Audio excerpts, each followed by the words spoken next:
उत्तर प्रदेश की राजनीति में राजा भैया का नाम तो आपने सुना ही होगा। उन्होंने कई नाजुक मौकों पर विभिन्न सरकारों के लिए बड़ी महत्वपूर्ण भूमिका निभाई है।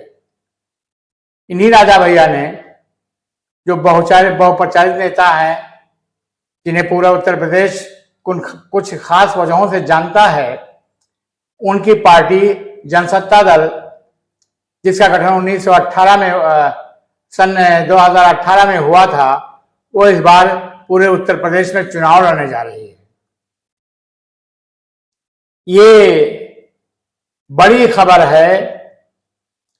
ये एक ऐसी खबर है जिस पर उत्तर प्रदेश के सारे तमाम मजबूत दलों के नेताओं ने इसके राजनीतिक अनुमान लगाना शुरू कर दिया है और इसके नफा नुकसान का भी हिसाब किताब लगाने में लग गए हैं। लेकिन ये खबर कहां से निकली है, इसके बारे में हम आपको जानकारी देंगे। राजा भैया आज शनिवार को, आज ही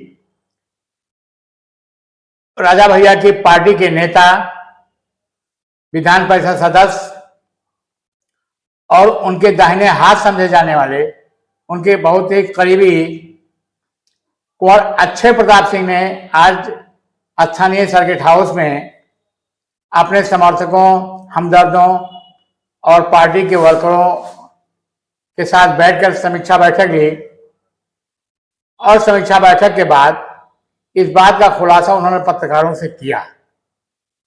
उन्होंने कहा, संकेत दिया कि वह उत्तर प्रदेश में इस बार अधिकांश सीटों पर चुनाव लड़ेंगे। इससे पहले कि उस बारे में हम कुछ आपको बताएं, खुद अक्षय प्रताप सिंह ने मीडिया से सवाल जवाब में क्या कहा, इसे आप सुनिए। कोरोना लग गया, लेकिन फिर भी हमारी पार्टी तीसरे नंबर की पार्टी है। बहुत सारी पार्टियां हैं जो बिना गठबंधन के कभी उनके राष्ट्रीय अध्यक्ष नहीं हो पाए।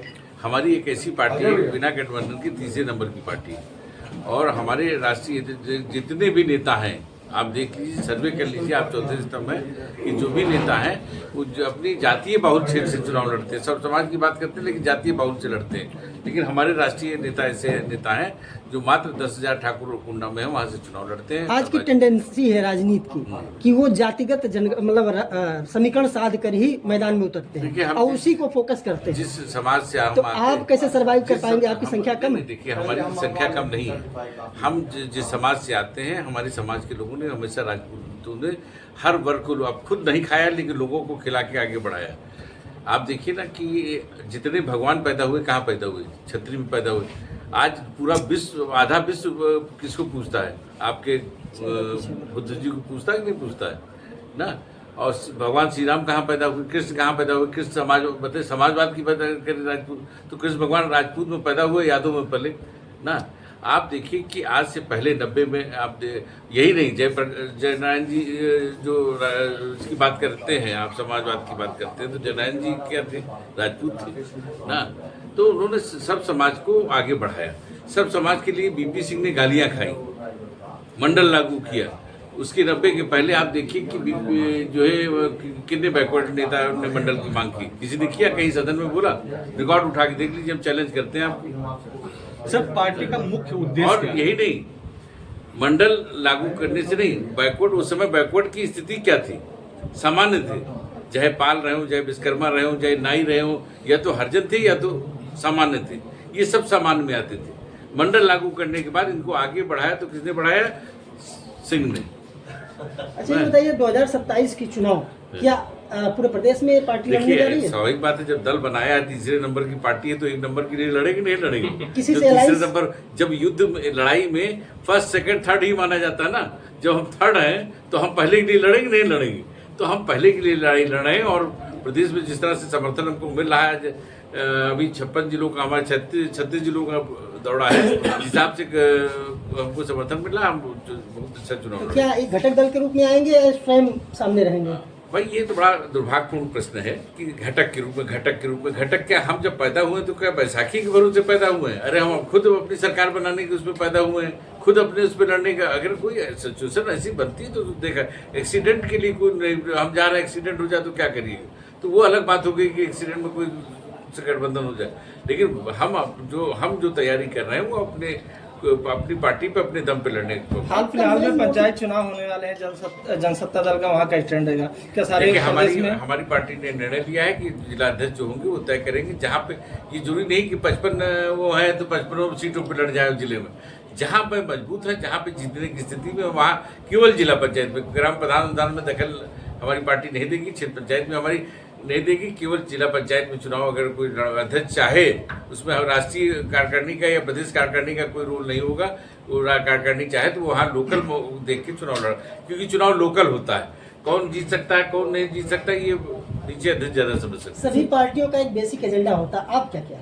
देखिए हमारे मुद्दे हैं कि देश किसान प्रधान देश है, किसान प्रधान देश है, और हमारा जो मुद्दे हैं वो घोषणा पत्र में है, लेकिन वैसे हम आपको बता देते हैं कि किसान प्रधान देश है। लेकिन आज देखिए कृषि यंत्रों पे स्थिति देख लीजिए, जो 10 साल पहले रोटीवेटर था वो 50,000 का था, आज वो 1 लाख सवा लाख का हो गया है।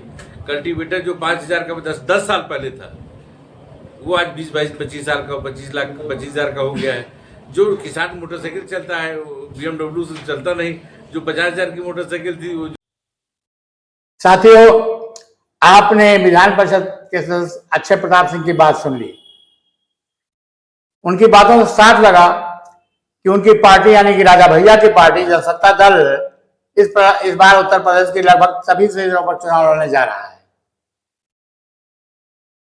अब आपके सामने कई सवाल उभरते हैं। राजा भैया कोई छोटी मोटी हस्ती नहीं है, सुल्तानपुर के राजा के नाम से मशहूर राजघराने के आदमी, जिनके बारे में ये भी बहुत तमाम किस्से कहानियां प्रचलित हैं, और उन्हें कहा जाता है कि वह बाहुबली हैं। उनके पास बहुत पैसा है, संसाधन है। अगर उन्होंने पूरे उत्तर प्रदेश में चुनाव लड़ने का फैसला कर लिया है, वो प्रदेश की विधानसभा, प्रदेश की राजनीति नंबर 3 की पार्टी इस वक्त बने हुए हैं, तो उन्होंने कह दिया कि उसके नफा नुकसान क्या होगा, इसका हिसाब किताब अभी से लगना शुरू हो गया है। राजा भैया के जो मुखर समर्थक हैं, जो बड़े चेहरे हैं, वो देखा जा रहा है कि अधिकांश राजपूत जमात से हैं।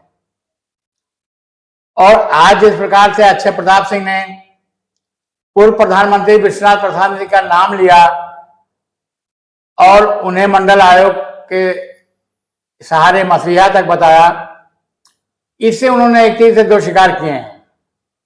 बीपी सिंह को महान बताकर एक तो उन्होंने अपने राजपूत साथियों को गोलबंद करने का प्रयास किया है, और बीपी सिंह के नाम के साथ मंडल आयोग का नाम लिया, जिसे वाकई विश्वनाथ प्रताप सिंह ने ही लागू किया था। तो ये कह करके उन्होंने पिछड़ों की जमात को अपनी तरफ खींचने की कोशिश की है। तो ऐसे में सवाल उठता है कि अगर राजपूत और पिछड़ी जातियों के लोग दोनों ही इनके साथ आए तो उत्तर प्रदेश में क्या होगा? तो पिछड़ों के अगर वोट इनकी तरफ आएंगे तो समाजवादी गठजोड़ और समाजवादी मुलायम अखिलेश सिंह की पार्टी का नुकसान हो सकता है, और उधर से अगर राजपूत आए तो भारतीय जनता पार्टी का नुकसान हो सकता है। अगर दोनों आए तो फिलहाल कोई खतरे की बात नहीं है। लेकिन राजा भैया का जो जनाधार है, उनके आने जाने पर, जो उनके दौरों में विभिन्न जिलों में जाने पर उनके जो समर्थक उनके इर्द गिर्द दिखाई पड़ते हैं, वो अधिकांश चेहरे राजपूत हैं, और राजपूतों का उन पर भरोसा है। वो किसी भी पार्टी में रहें, लेकिन राजा भैया का नाम आते ही वो जोश में भर जाते हैं और बड़ी बड़ी बातें करना शुरू कर देते हैं राजा भैया के समर्थन में। तो इससे ये लगता है कि मंडल के नारे के सहारे पिछड़ी जमात के लोग जनसत्ता दल से जुड़े या ना जुड़े, लेकिन राजपूत समाज उनके पीछे जरूर लामबंद होगा। अब वो कितना होगा, उसकी संख्या, उसका प्रतिशत क्या होगा, ये तो चुनाव ही तय करेगा, भविष्य में देखने की बात होगी। लेकिन जितने भी राजपूत इनके साथ जुड़ेंगे भारतीय जनता पार्टी का उतना ही नुकसान होगा। और अगर उन्होंने जिस प्रकार से आज अक्षय प्रताप सिंह ने अपने इंटरव्यू में, अपने पत्रकारों से बातचीत में विश्वनाथ प्रताप सिंह को राजपूत बता करके उन्हें मंडल मसीहा बताया है, अगर वो अगले चुनाव में विश्वनाथ प्रताप सिंह को आगे करते हैं, उन्हें मंडल का मसीहा बना करके उनके नाम पर राजनीति करते हैं, ऐसे में और योगी आदित्यनाथ जी जो उत्तर प्रदेश के मुख्यमंत्री हैं, वो राजपूतों के नाम पर राजपूतों का समर्थन अपनी तरफ खसीटते हैं, तो यकीनन अखिलेश यादव की पार्टी का नुकसान हो जाएगा।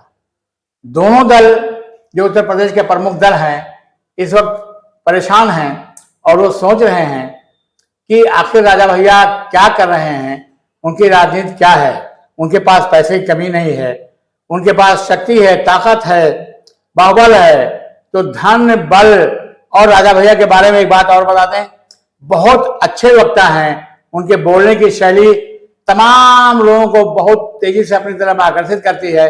तो उनके पास बोलने की कला है, उनके पास धन है, उनके पास बल है। इन तीनों गुणों के सम्मिश्रण से वो भविष्य में क्या राजनीति, क्या गुण खिलाएंगे, इसको लेकर के भारतीय जनता पार्टी और समाजवादी पार्टी दोनों पार्टियों के लोग परेशान हैं कि आखिर राजा भैया के इस घोषणा का, इस सक्रियता का क्या अर्थ निकलेगा। फिलहाल तो राजा भैया के लोग, अक्षय प्रताप सिंह, उनकी पार्टी के जो सदस्य हैं, वो सारे लोग उत्तर प्रदेश के विभिन्न जिलों का दौरा कर रहे हैं और इस तरीके से राजनीति में वो एक नई करवट लेने जा रही है प्रदेश की। अक्षय प्रताप सिंह कहते भी हैं कि इस समय हम प्रदेश की तीसरे नंबर की पार्टी हैं और हम 1 नंबर की पार्टी बनने की तरफ बढ़ रहे हैं। तो अब मित्रों देखना होगा कि राजा भैया क्या करते हैं। वैसे बता दें कि राजा भैया को कोई अनजान चेहरे नहीं है, उन्हें उत्तर प्रदेश में सभी वर्गों के लोग, हिंदू, मुसलमान, अगड़े पिछड़े, ब्राह्मण, ठाकुर, सब लोग जानते हैं, उनकी शक्ति को पहचानते हैं। तो अब राजा भैया की ये सक्रियता आने वाले दिनों में देखने लायक होगी। अब क्या नतीजे आते हैं ये भविष्य घर में है, लेकिन उससे पहले मैं आपसे एक कहना चाहूंगा कि आप मेरे चैनल को सब्सक्राइब करें, आप मेरे चैनल को शेयर करें, अपने साथियों को प्रेरित करें कि हमारे चैनल से जुड़ें और इस चैनल को बड़ा बनाएं, ताकि हम आपको समय समय पर आपको बढ़िया समीक्षाएं, बढ़िया विश्लेषण आपके सामने प्रस्तुत कर सकें। नमस्कार, नजीर मलिक को आज्ञा दीजिए।